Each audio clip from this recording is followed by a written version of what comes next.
اعوذ باللہ من الشیطان الرجیم بسم اللہ الرحمن الرحیم یا ایہا الرسول لا يحزنك الذین يسارعون في الكفر من الذين قالوا آمنا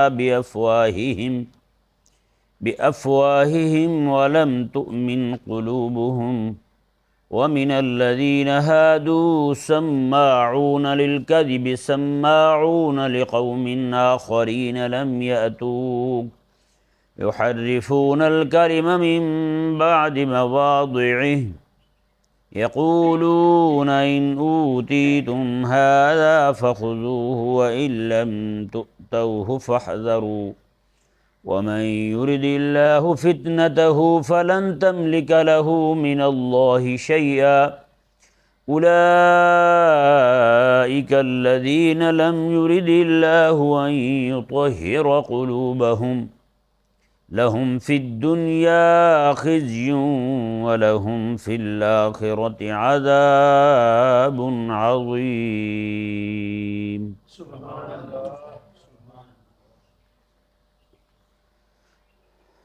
یہ آیہ مبارکہ جو ہے اس کا تعلق بھی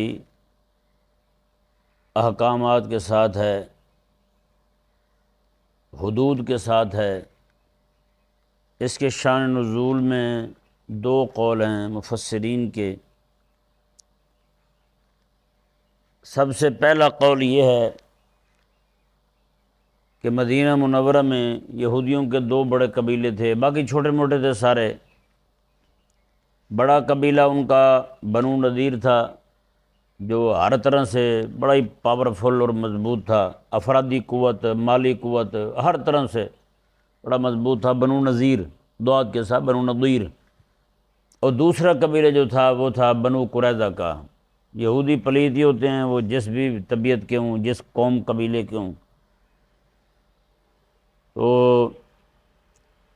اب تورات کا حکم یہ تھا کہ جان کے بدلے جان ہے، کو قتل کرے کسی کو تو اس کے بدلے میں اگلے کو قتل کیا جائے گا، یہ قانون تھا۔ یعنی جو قرآن میں ہے نا قصاص کے حوالے سے، وہی تورات میں تھا، وہی سزا تھی تورات میں، وہی سزا رب تبارک و تعالیٰ نے قرآن میں بیان فرمائی ہے قتل کی۔ تو یہودیوں میں چونکہ بنو قریظہ جو تھے یہ کمزور تھے، بنو نذیر مضبوط تھے، انہوں نے اپنے مضبوط ہونے کا فائدہ اٹھایا اور ان کے کمزور ہونے کا، ان کے پست ہونے کا ناجائز فائدہ یوں اٹھایا کہ انہوں نے باہمی مشاورت کے ساتھ یہ معاہدہ لکھا کہ بنو نذیر کا کوئی بندہ بنو قریظہ کے ہاتھوں قتل ہو جائے، ایک بندہ، تو بنو نذیر بنو قریظہ کے دو بندے قتل کریں گے۔ کتنے قتل کریں گے؟ دو بندے قتل کریں گے۔ اگر بنو قریظہ بنو نذیر کی ایک عورت قتل کر دیں تو اس کے بدلے میں بنو قریظہ کا مرد قتل کیا جائے گا، عورت کے بدلے عورت ہی قتل ہو نا۔ لیکن انہوں نے کہا کہ اگر وہ بنو نذیر کی عورت قتل کر دیں بنو قریظہ والے، تو بنو نذیر والے بنو قریظہ کی عورت کے بدلے میں، اپنی عورت کے بدلے میں ان کا مرد قتل کریں گے۔ حکم یہ ہے کہ غلام قتل ہو جائے تو اس کے بدلے میں غلام کو قتل کیا جائے، لیکن انہوں نے کہا کہ نہیں، بنو قریظہ کا بندہ ہمارے غلام کو قتل کر دے تو ہم اس کے بدلے میں بنو قریظہ کے آزاد بندے کو قتل کریں گے۔ بنو قریظہ کا بندہ بنو نذیر کے غلام کو قتل کر دے تو اس کے بدلے میں بنو قریظہ کا آزاد بندہ قتل کیا جائے گا، غلام قتل نہیں کیا جائے گا۔ اور اسی طرح کر کے معاملہ دیت کا تھا۔ اگر بات دیت تک جا پہنچے تو وہ بنو قریظہ والے جو ہیں وہ دیت دگنی دیں گے اور بنو نذیر والے جو ہیں وہ اکری دیں گے۔ سمجھایا مسئلہ؟ 140 وسق کھجور یہ لازم ٹھہرتی تھی بنو قریظہ پر۔ اگر دیت تک بات جا پہنچے تو وہ 140 وسق دیا کرتے تھے کھجور کے بنو نذیر کو، اور بنو قریظہ کے ذمہ اگر دیت آتی تو وہ صرف 70 وسق دیا کرتے تھے، وہ یعنی کہ 140 وسق نہیں دیا کرتے تھے، وہ 70 وسق یعنی کہ اس کا نصف دیا کرتے تھے۔ یہ انہوں نے آپس میں یہ معاہدہ کر رکھا تھا، یعنی کہ بنو نذیر نے اپنی دھونس دھاندلی کی وجہ سے ہیں جی، اگر دیکھا جائے تو یہی نظام آج انہوں نے بپا کر رکھا ہے یا نہیں؟ ان کا ریون ڈیوس آ کے یہاں لوگوں کو قتل کر دے تو اسے چھڑا لیا جاتا ہے۔ میرے ملک کے مولوی بھی دیت کے پیسے لے لیتے ہیں، وہ بھی کہتے ہیں جی ٹھیک ہے دیت کے پیسے لیں اور مزے اڑائیں ہیں۔ تو اگر ان کا کوئی معاملہ ہو تو پھر جناب صرف 30-35 بندوں کا بہانہ بنا کے 10 لاکھ بندوں کو صرف جناب عراق کے اندر شہید کر دیا جاتا ہے، 30-35 بندوں کا بہانہ کر کے صدام کو بھی لٹکا دیا جاتا ہے، باقی بھی لوگوں کو شہید کر دیا جاتا ہے۔ اور اسی طرح کر کے صرف جناب ایک بندے کا بہانہ کر کے 9/11 والا ان کا اپنا ڈرامہ تھا، باہر سے کوئی بھی نہیں جا سکتا، وہاں اپنا ڈرامہ تھا ان کا، یہ سارا کر کے انہوں نے جی ڈال دیا ان پر بیچاروں پر، ہمارے پڑوس کے مسلمانوں پر جی، پورے ملک کو تباہ کر دیا انہوں نے۔ ہوا یا نہیں ہوا؟ یہ یہودی اور نصرانی ذہن شروع سے یہی ہے بغیرتیوں والا کہ جناب ہمارا ہو تو اس کا خون قیمتی ہے، دوسرے کا ہو تو اس کا خون قیمتی نہیں ہے۔ آپ نے سنا ہوگا عراق کے اندر جب ان میں سے مسلمانوں کی طرف سے کوئی حملہ ہوا تو ان کے کچھ کتے زخمی ہو گئے تھے، پوری دنیا کا عالمی میڈیا تک چیخ اٹھا تھا کہ کتوں پہ حملہ ہو گیا، انسانیت نہیں رہی ان میں، ادھر 10 لاکھ بندے مار دیے تو اس پہ کوئی انسانیت یاد نہیں آئی، کتوں پہ حملہ ہو گیا تو انہیں تکلیف ہو گئی۔ یہ ان کا طریقہ کار ہے، ایسے بے شرم لوگ ہیں۔ تو اب ہوا یہ کہ بنو قریظہ نے بنو نذیر کا ایک بندہ قتل کر دیا۔ بنو نذیر کہنے لگے ہاں جی اب قصاص کے لیے تیار ہو جاؤ، 2 بندے پیش کرو۔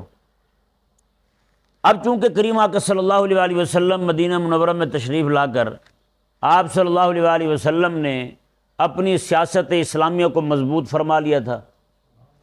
اب بنو قریظہ یہودی جو تھے وہ بھی اکڑ گئے، انہوں نے کہا کہ آج تک تم ہم سے یہ دگنے معاملات جو کرتے رہے ہو نا اپنے دھونس دھاندلی کی وجہ سے، اب وہ نہیں چلنے والے ہیں، اب وہ نہیں چلنے والے۔ اب ہے یہودی لیکن اسے اعتماد دیکھیں حضور پہ کیسا ہے، اس نے کہا اب وہ نہیں چلنے والے، اب چلتے ہیں ہم رسول اللہ علیہ السلام کے پاس، ان سے جا کر کے فیصلہ کروا لیتے، اب ہم قطعاً نہیں دیں گے، جتنا بنتا ہے وہی لینا، لے لو نکلو جان سے، تم کو نہیں دیتے ہم۔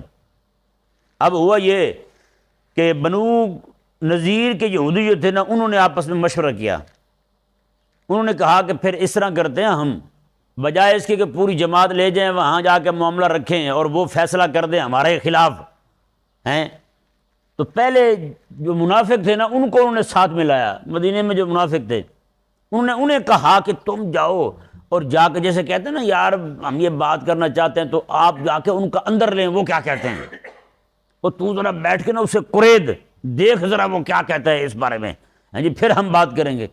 تو یہودیوں نے بنو نذیر کے یہودیوں نے یہی کہا، منافقوں کو تیار کیا کہ تم جا کر پوچھو رسول اللہ علیہ السلام سے کہ اگر یہ معاملہ آپ کے پاس آ جائے تو آپ کیا فیصلہ کریں گے، اگر یہ معاملہ آپ کے پاس آ جائے تو کیا فیصلہ کریں گے؟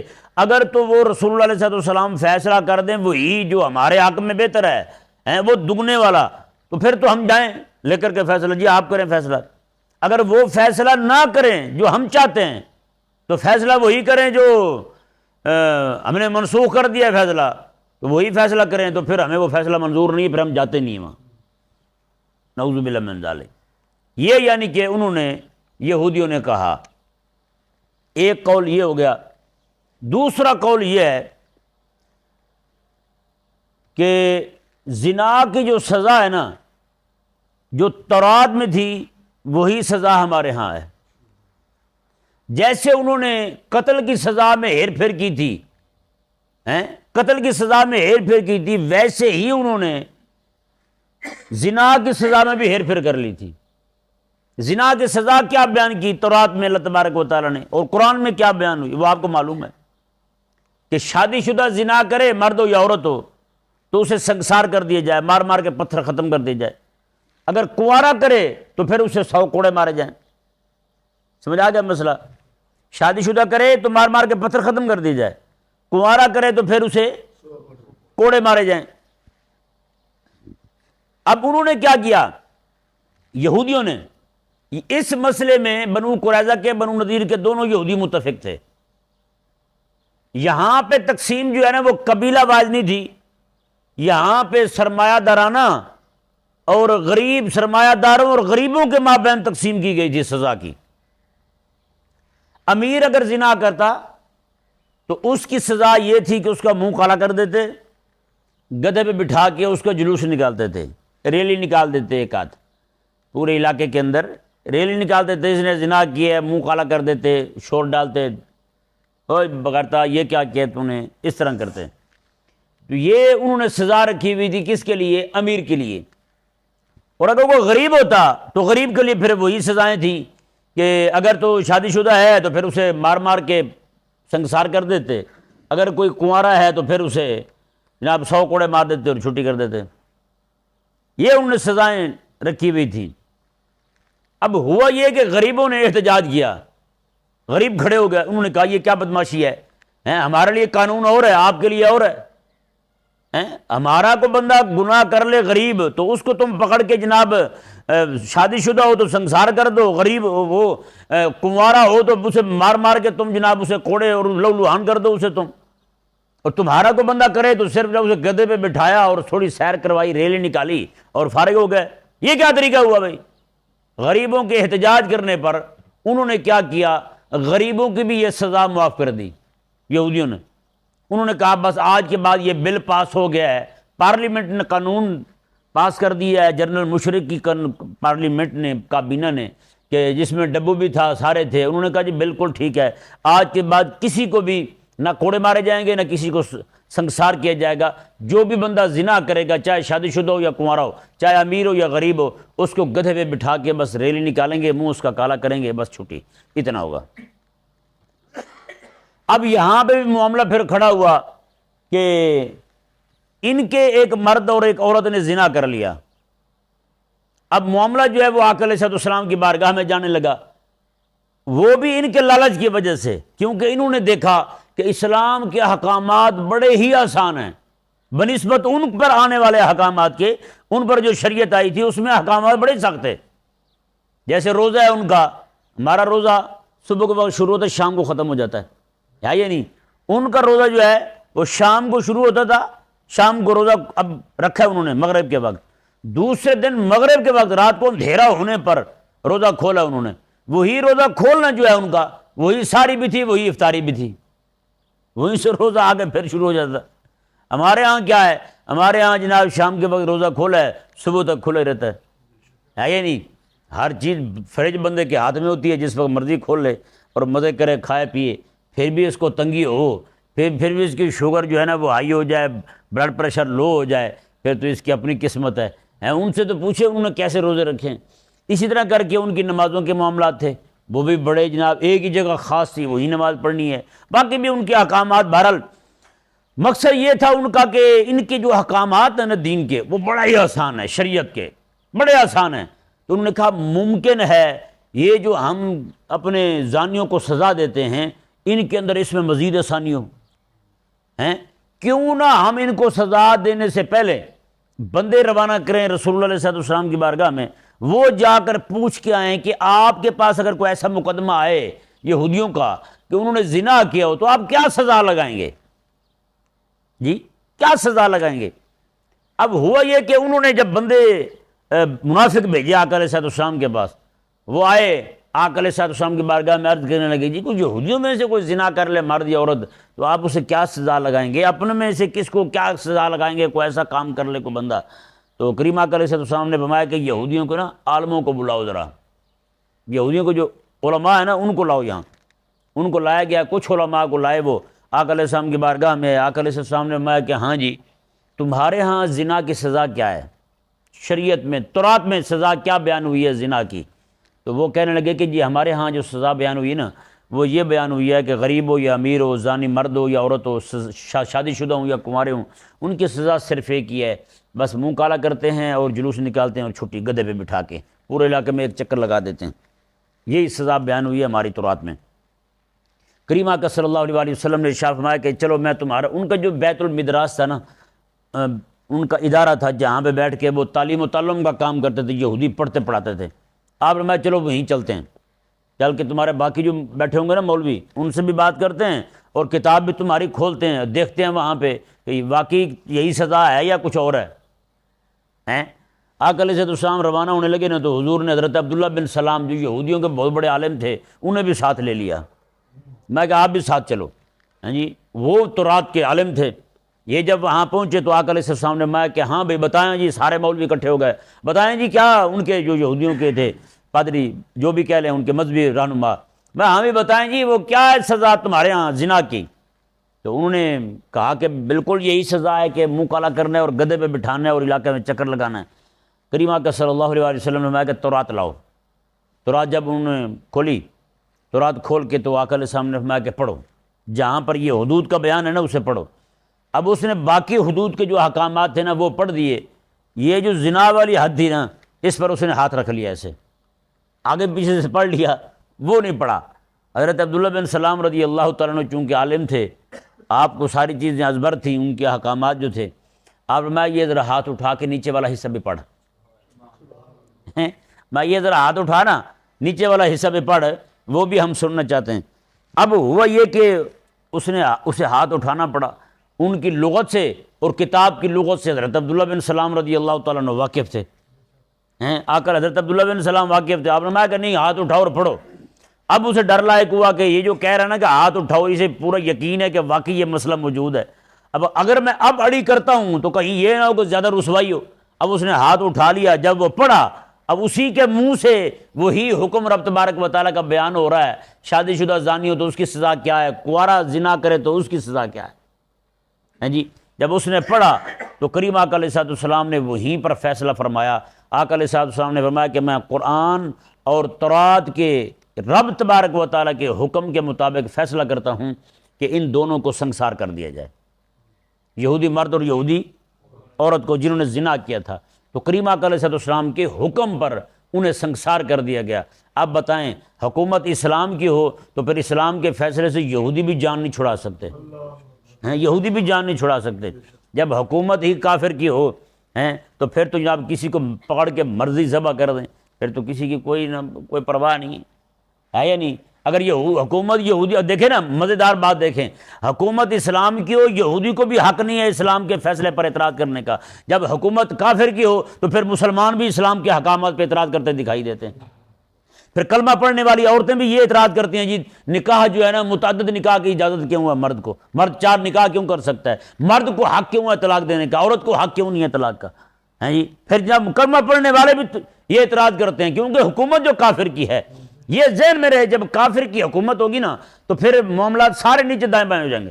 مسلمان بھی جیسے اللہ اکبر کبیرہ، جب اسلام کی حکومت ہو نا تو پھر کافر لوگ جو ہے نا اسلام کو دیکھ کر، اسلام کا رعب دیکھ کر، مسلمانوں کا جلال دیکھ کر وہ کافر بھی اسلام کے قریب آتے ہیں، انہیں بھی اسلام میں پھر حسن دکھائی جاتا ہے. اگر حکومت کافر کی ہو تو پھر مسلمانوں میں جو منافق ہوتے ہیں جی، جو بے دین ہوتے ہیں، وہ بھی اسلام میں پھر عیب نکالنا شروع کر دیتے ہیں، وہ بھی پھر اسلام میں عیب نکالنا شروع کر دیتے ہیں. جی بتائیں نا جب اسلام کا رعب ہو، جب حضرت سیدنا سلطان صلاح الدین ایوبی رحمہ اللہ اور حضرت سیدنا نور الدین زنگی رحمہ اللہ دونوں آپس میں جدا ہونے لگے نا جی، یہودی کھڑے دیکھ رہے تھے، یہودی کھڑے دیکھ رہے تھے جی، ایسے انہوں نے جیسے جب ڈالا نا جی سینے سے لگایا ایک دوسرے کو. کہتے کئی سارے یہودی دیکھ کے مر گئے، دیکھ کے مر گئے یہودی. جب حکومت اسلام کی ہو پھر احمد بن حنبل رضی اللہ تعالیٰ عنہ کا جنازہ اٹھے تو 20,000 اکیلے یہودی کلمہ پڑھ کے مسلمان ہو جاتے ہیں. ہاں اللہ اکبر. جب اسلام کی حکومت ہو نا قسم خدا کی پھر مسلمانوں کے جنازے بھی مبلغ بن جاتے ہیں، مسلمانوں کے جنازے بھی کافروں کو کلمہ پڑھوا دیتے ہیں. جب حکومت کافر کی ہو تو پھر مسلمانوں کے مولوی اور پیر بھی لوگوں کو کافر کرنے پہ تلے ہوتے ہیں، مسلمانوں کو کافر کر دیتے ہیں کیونکہ انہوں نے دین حق کا پیغام نہیں دینا، دین حق کو چھپانا ہے. جی یہ کل انشاءاللہ عز و جل بیان ہوگا آپ کے سامنے یہودیوں کی روش کیا تھی، یہودی کیوں بگڑے، ان کے مزاج کیوں خراب ہوئے، ان کے مولویوں کی وجہ سے خراب ہوئے، اور ان کے مولویوں کا مزاج کیوں خراب ہوا ہے وہ آپ کے سامنے کل آ جائے گا. آپ حیران ہو جائیں گے کہ جناب ایسا معاملہ ہوا کیسے تھا، اور بالکل جو معاملہ ان کے ساتھ ہوا تھا وہی آج ہمارے ساتھ ہو چکا ہے. حکومت اسلام کی ہو تو مسلمان کا جنازہ بھی، مسلمان عالم کا جنازہ بھی کافروں کو مسلمان کر دے گا، اور حکومت کافر کی ہو تو مسلمانوں کے مولوی بھی لوگوں کو کافر کریں گے۔ حقیقت والی بات ہے۔ ایک دوست ہیں ہمارے یہاں، ربانی صاحب بیٹھتے تھے، ہاں جی، درس سنتے تھے، ابھی وہ یہاں سے چلے گئے ہیں، اگلے دن انہوں نے میسج کیا گروپ کے اندر، دوستوں نے پڑھا ہوگا، وہ کہتے ہیں میں بڑے بڑے علاقوں میں رہتا ہوں، ہاں جی، کہتے ہیں وہاں مولوی اپنی نوکری کے لالچ کی وجہ سے دین بیان ہی نہیں کرتے، کہتے پوچھیں تو کتراتے ہیں۔ وہ ایک علاقے میں جاتے تھے، مجھے انہوں نے خود بتایا، وہ کہتے ہیں کہ میں نے وہاں مولوی صاحب کو کہا، میں نے کہا جی یہ جو مسائل ہیں دین کے آپ یہ بیان کریں، کہتے ہیں جی آپ میری چھٹی کروانا چاہتے ہیں؟ اب جس بندے کو فکر ہی یہ ہو، اس نے دین کہاں بیان کرنا ہے یار، دین کیسے بیان کرنا ہے اس نے؟ اور وہی ربانی صاحب اللہ تعالیٰ نے انہیں ایسی ہمت عطا فرمائی، وہ اپنے محکمے کی مسجد میں، حکومت کی مسجد میں، کہتے ہیں ایک مولوی بیٹھا بیان کر رہا تھا جمعے کے بیان میں، وہ کہتے ہیں اس نے کہا جی دیکھیں آقا علیہ السلام نے فلاں کو معاف کر دیا، فلاں کو معاف کر دیا، کہتے ہیں میں جمعے میں ہی کھڑا ہو گیا، جمعے میں نے کھڑے ہو کے بتایا، میں نے کہا ہاں جی بتائیں، وہ جس بندے کافر کو، گستاخ کو آقا علیہ السلام نے کعبے کے پردے کے پیچھے چھپے وہ قتل کروایا تھا، ذرا وہ حدیث بھی سنائیں، وہ حدیث بھی سنائیں، کہتے مولوی چپ، مولوی چپ، کیونکہ محکمے کی تنخواہ لیتے تھے وہ، اب محکمہ تو پھر اسے رہنے نہیں دے گا اگر اس نے حضور کا دین بیان کر دیا۔ بتائیں یہی مولوی جہاد سے باغی کر رہے ہیں، یہ مولویوں کے منہ پر جہاد کو، دہشت گردی کے الفاظ ہم نے خود سنے ہیں جی، یہ مولوی کہتے ہیں جہاد کا نام نہ لو جی مارے جائیں گے، تو بتائیں بھائی جب حکومت اسلام کی ہو، بات اتنی بڑی بات کی ہے اللہ کے فضل سے، اللہ تبارک و تعالیٰ نے یہ ذہن میں ڈالی ہے کہ اسلام کی حکومت ہو تو بھی مسلمان کا جنازہ بھی مبلغ اسلام بن جاتا ہے، 20,000 یہودی کلمہ پڑھ کے اسلام میں داخل ہو جاتے ہیں، اور جب جناب حکومت کافر کی ہو تو پھر مولوی اور پیر بھی کفر اور الحاد پھیلانے میں پیش ہوتے ہیں۔ اللہ تبارک و تعالی سمجھنے کی توفیق عطا فرمائے۔